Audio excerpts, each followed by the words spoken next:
Bonjour à tous, aujourd'hui on va parler de la fiscalité de l'assurance vie en cas de décès. C'est une fiscalité qui a beaucoup évolué avec le temps et on n'est pas à l'abri qu'elle continue d'évoluer dans les mois et dans les années qui viennent.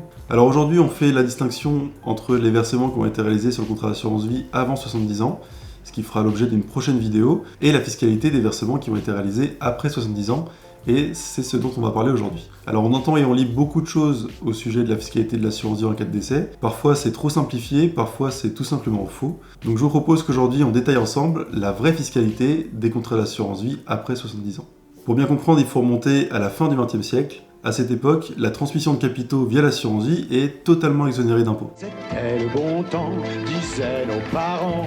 L'assurance vie gagnant de plus en plus en popularité, les pouvoirs publics voient d'un mauvais œil la stratégie qui consiste à verser un gros montant d'assurance vie en fin de vie pour en exonérer la transmission au profit des héritiers ou des bénéficiaires.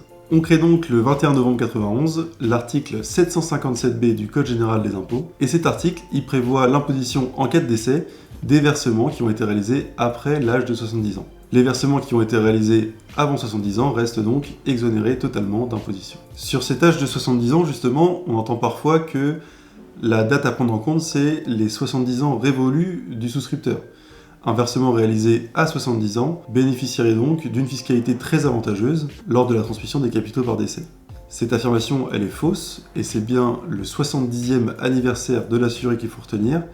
Les versements réalisés à 70 ans sont donc soumis à une fiscalité moins avantageuse qu'on va détailler aujourd'hui. Alors c'est quoi cette fiscalité applicable aux versements après 70 ans ? Je vais répondre. Tout de suite, là ? Pour commencer, il faut qu'on définisse la base d'imposition de ces versements réalisés après 70 ans en cas de décès.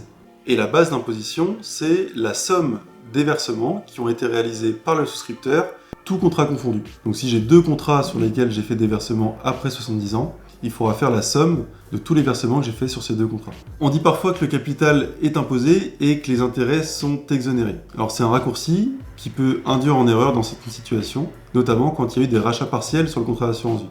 Un rachat partiel, c'est le fait de récupérer une partie de l'argent qui est logé sur le contrat d'assurance vie. Alors prenons un exemple. J'ai 70 ans, je verse 50 000 € sur mon contrat d'assurance vie, et à 72 ans, mon contrat vaut toujours 50 000 € et je fais un rachat partiel de 20 000 €. Le capital qui reste sur mon contrat, il est de 30 000 € et les intérêts sont de 0, puisque mon contrat entre 70 et 72 ans, il est resté à 50 000 €.